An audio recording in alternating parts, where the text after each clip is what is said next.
So I'm praying that Carlos can stay for the panel. So I appreciate that. Thank you very much, Carlos. Next speaker, George, get over here, is George Salazar, who is a great friend. He's a computer human interface systems chief at NASA. He's going to tell you about what he does in NASA, which is really making life easier for the astronauts and the humans. Please give it up for George Salazar.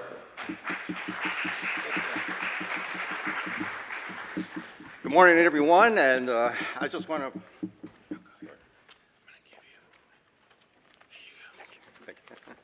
I just want to do a shout out to CMG for inviting me to speak this morning and share at a 50,000-foot level what NASA is doing currently as well as the future. So specific discussion points I'll be talking about is the phased approach to Mars. You saw that photo earlier of the elephant and in the pieces, and that's basically how we're doing going to Mars eventually. The next topic I'll be talking about is Proving Ground, Artemis missions. The Artemis mission is comparable to the Apollo spacecraft missions, or Apollo program back in the 60s. And incidentally, Apollo and Artemis Artemis was a twin sister of Apollo. And then there's some challenges, many, many challenges, and that's why we are enlisting the cooperation, collaboration, if you will, of international partners as well as commercial partners such as SpaceX. And then finally, some closing remarks. So here's a picture. It's basically a high-level roadmap, if you will, of how we plan to go from Earth to Mars. And the intermediate point is the moon. So Earth, right now we have activities going on, and that's the International Space Station, or as I may be saying, ISS. And so the ISS has been operating now for about 23 years, and there's a lot that we've learned about the space environment, if you will. First and foremost, from a technological standpoint, we learned how to build large structures in space. Space station is about the size of a football field, and it incorporates many, many components, many computer systems. There's a little over 350,000 sensors on space station, as well as 50 critical computers and over 100 laptops that are used for various applications, including plugging into a critical network and controlling space station. But another thing that we learned is how much technology development we did on space station, and we're still doing on space station. Like for example, cryogenic storage. To see how we're going to be able to store fuel for a long period of time. Like for example, we're going to have fuel depots when we're going to Mars, and we want to make sure that that fuel is going to be available when the spacecraft basically drives up, if you will, and fills up the tank before going on to Mars. Also, the area of smart, we talk about smart grids. I've heard about smart grids in this conference, and NASA, rather the space station, has a quite complicated DC smart power grid that incorporates many different computers, fault-tolerant computing, adaptive systems as well. We want to make sure we get that right, because obviously without power, the computers are basically dead, if you will. One other thing that we learned about the space station is that it takes quite a few people to operate it. It's just not your 7 or 8 astronauts that you see on television operating what appears that they're doing everything up there. Not so. On the ground, Mission Control Center, we have over 50 flight controllers. In the back room, we have mission evaluation room that incorporates many of the engineers that understand the systems quite well and are always there to jump in to help solve problems. We also have, at this point in time, Russia helping us too as well. So in total, we have over 200 people that are the eyes, if you will, of the astronauts on space station. So if you think about that, when we go further into space where communications become longer and longer, it's going to be more challenging to be able to communicate with mission control. So we're talking about onboard computers, AI, machine learning, but As I'll mention later in my presentation, there are some challenges with that technology in trying to incorporate that kind of high performance computing, if you will. And then the moon is going to be the proving ground. This is where we're going to learn to live and operate in another world. And that's going to be the, let's say, the dress rehearsal for going eventually to Mars, the technology that we're going to use. And then finally, Mars is going to be the destination at least hopefully in this century. But there's a lot that has to be done before we get to Mars. But Mars is still, we're still going to be continuing doing robotic missions, learning where can we land humans safely and where can we use resources for some of the technology that we're developing called in situ resource utilization. Basically, put dirt in, out comes water, and out comes fuel. Very simplistically, but that's what we're looking at right now. So from the standpoint of where we are now and where we're going, we are going from a crew mission control robotic dependent type operations that we have right now to eventually crew vehicle robotic dependency. We cannot depend on mission control to help us.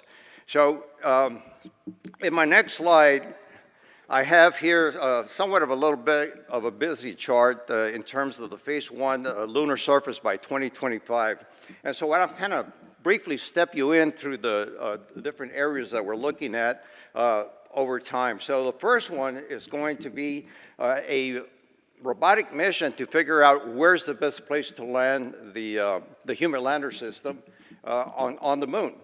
And it's also going to be an opportunity this year, hopefully, is to launch the first unmanned spacecraft to the moon, where it's going to do some orbits, check out the systems, make sure everything's correct before we go to Artemis 2. We're going to have humans on there. They're not going to land on the moon. They're not going to basically do a trip to the moon yet. Basically, what we're trying to do is understand from the first mission, we have a mannequin on there that's acquiring a lot of sensor data regarding what the astronauts are going to experience, not only the launch loads and the G factors, if you will, but also the radiation effects. And radiation is a big issue for our deep space missions. But along the same lines, we have the commercial sector doing lunar landings of establishing infrastructure, robotic missions that basically are going to help out build eventually an infrastructure on the moon.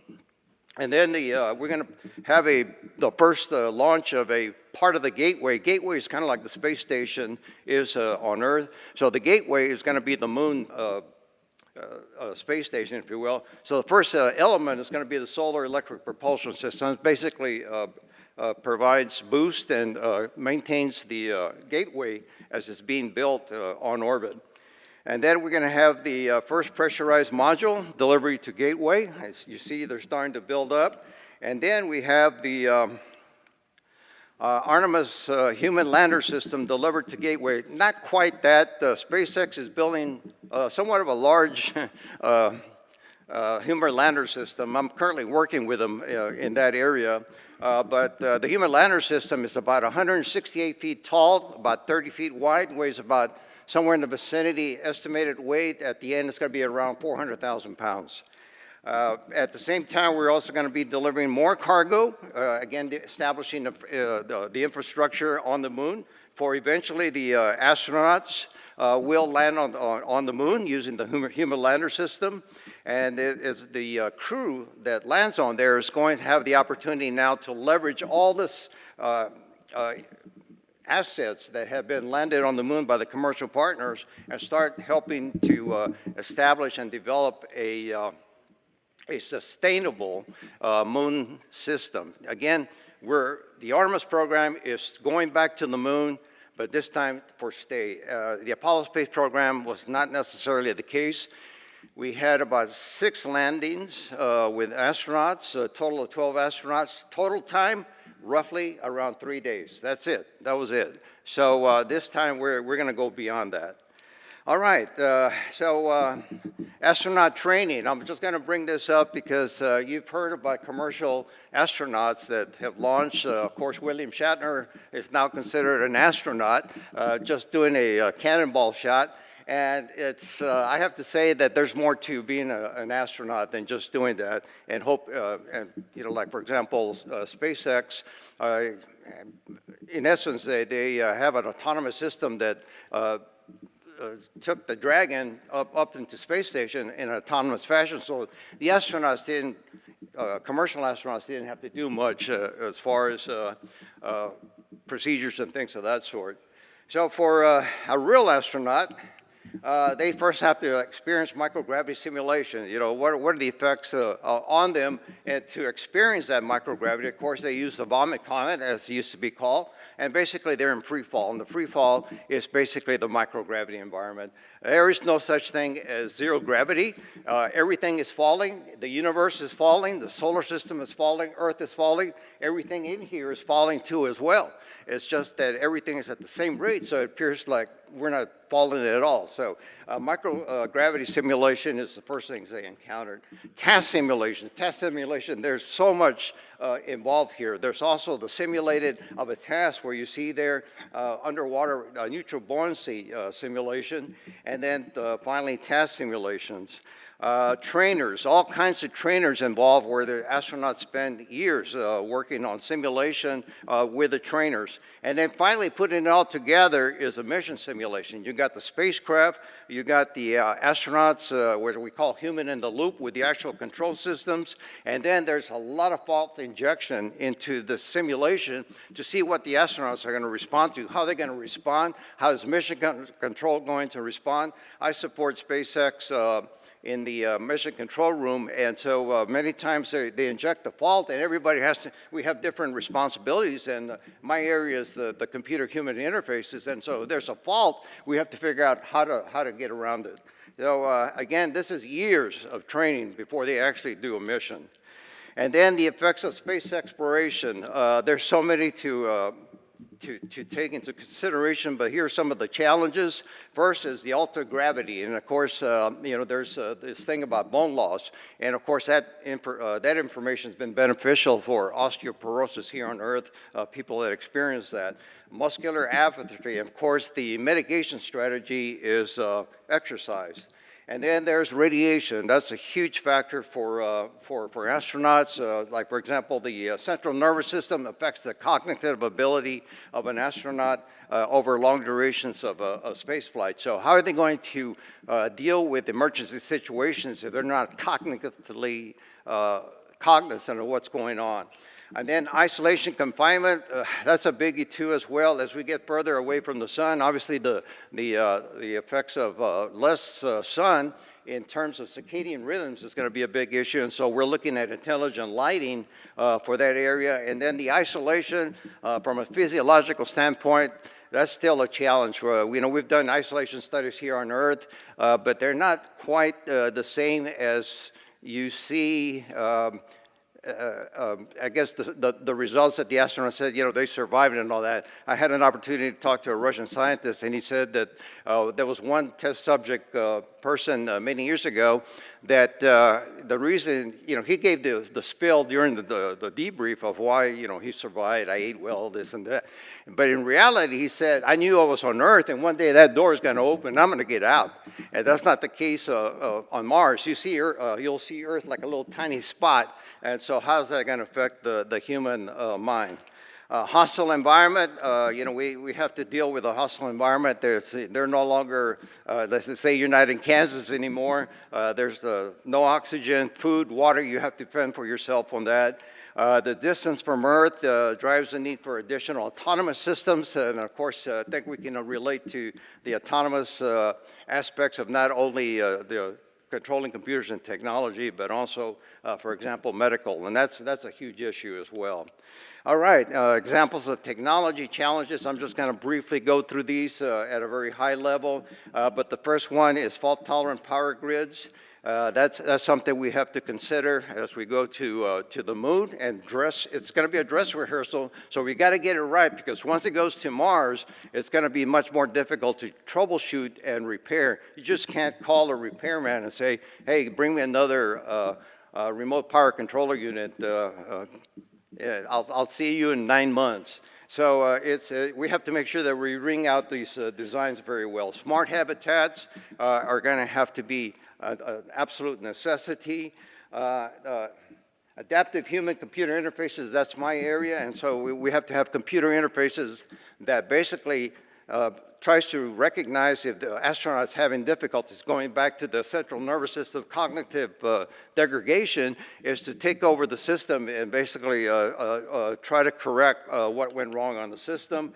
Radiation-tolerant computing, that's a huge issue. The radiation effects on electronics is affecting many let's say, trying to develop many advanced technology. You just can't put a AI system and expect it to do high-performance computing. Radiation affects electronics. I had an opportunity to do a lot of radiation testing a few years ago, and a lot of the graphics processing units that are out there, the commercial, they failed miserably in just high-energy proton testing. That's not even heavy ion. Heavy ion is even worse than protons. And then adaptive fault-tolerant communication networks is also going to be a challenge as well as dust mitigation on the moon and Mars. The dust on Mars is nasty stuff. It's one gentleman told me from the laboratory that they're doing work in trying to do dust mitigation is that it's like crushed glass, if you will. And it's very nasty on the astronauts. In fact, Gene Cernan said that the worst challenge, or the biggest challenge for the moon project was, the Apollo program was trying to mitigate the dust. And then institute resource utilization, that's, again, we cannot take all the water that's needed for a 3-year mission to the moon. And so we're going to have some kind of mechanisms in place, technology in place to ensure that we produce our own water. You know, estimates right now are in the vicinity of 25 to 50,000 pounds of food and water for a crew of just 4. That's it. And of course, you hear people talk about sending 100 folks to Mars, and it's just not there right now. And so, closing remarks, you know, one day we're going to learn to live and work on other worlds, and that's the Artemis program is all about, is to see what it's going to take, you know, to go from the moon, which will be the dress rehearsal, to Mars. And then eventually Mars settlement, and then finally on to other worlds. Thank you.